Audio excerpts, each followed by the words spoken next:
it's David Gross for the Bass Guitar Channel.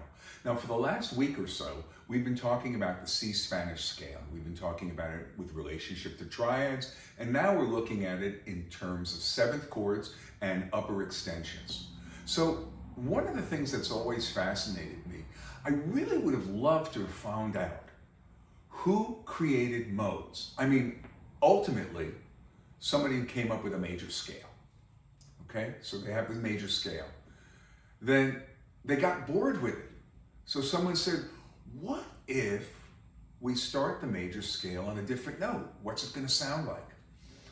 And they kept doing that. So you had C Ionian, D Dorian, E Phrygian, F Lydian, G Mixolydian, A Aeolian, B Locrian, and then back to the C, or whatever key they were in.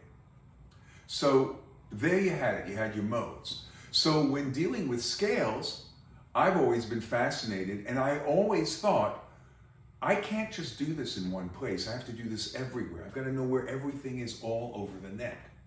So when you got to the C Spanish scale, which technically brought us with a Phrygian dominant, with a flat 9 and sharp and flat 13, I went, well, what happens when we start on the D flat?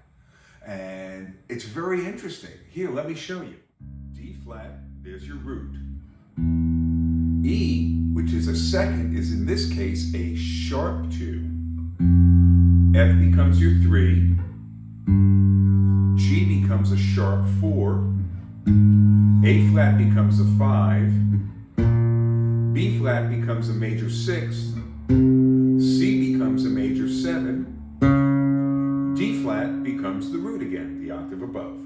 1, sharp 2, 3, sharp 4, 5, 6, major 7, the octave, there's that sharp 9, there's the sharp 11, and there's your 13. So let's take a look at this as an arpeggio.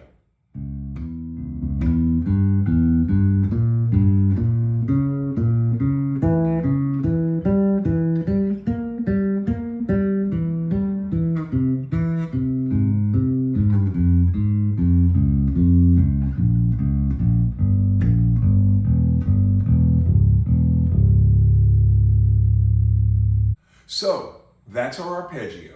But here, there are so many different chords that you can get out of this, which actually, D flat becomes a D flat Lydian sharp 9 mode.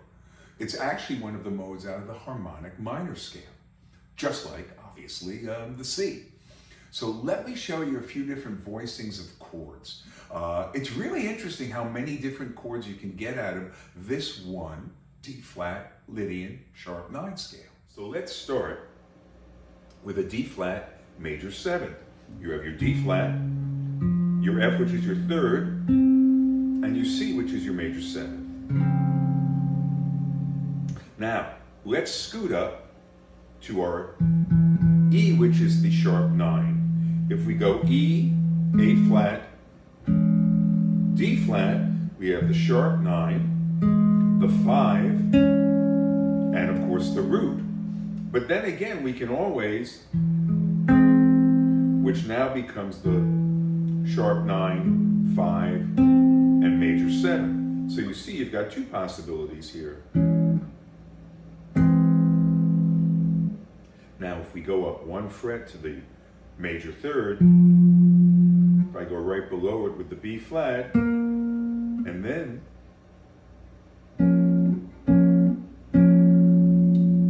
on the bottom, or the roots on the top actually, this becomes a major 6th.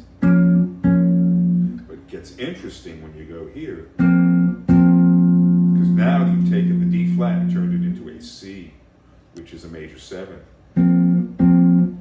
So listen to how that resolves.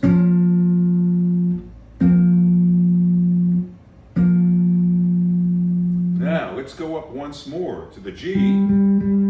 Now the G is the sharp 11 with the major 7th of C, and then what if I put the A flat here?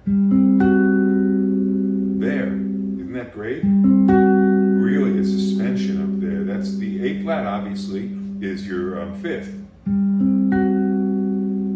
But you could also, this, you have your G, your C, E. So technically it's a C major, but in this relationship, it's sharp 11, major 7, sharp 9.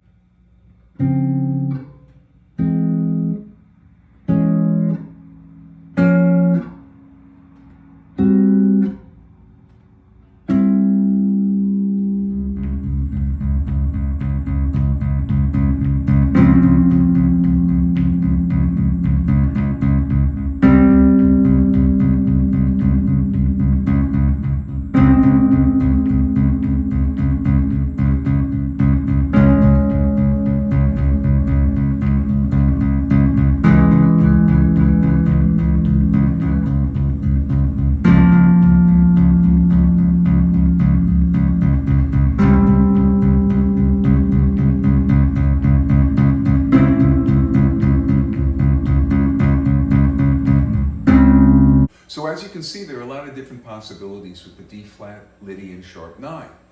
Your job is to start low, get all the way up, middle, every section of your bass.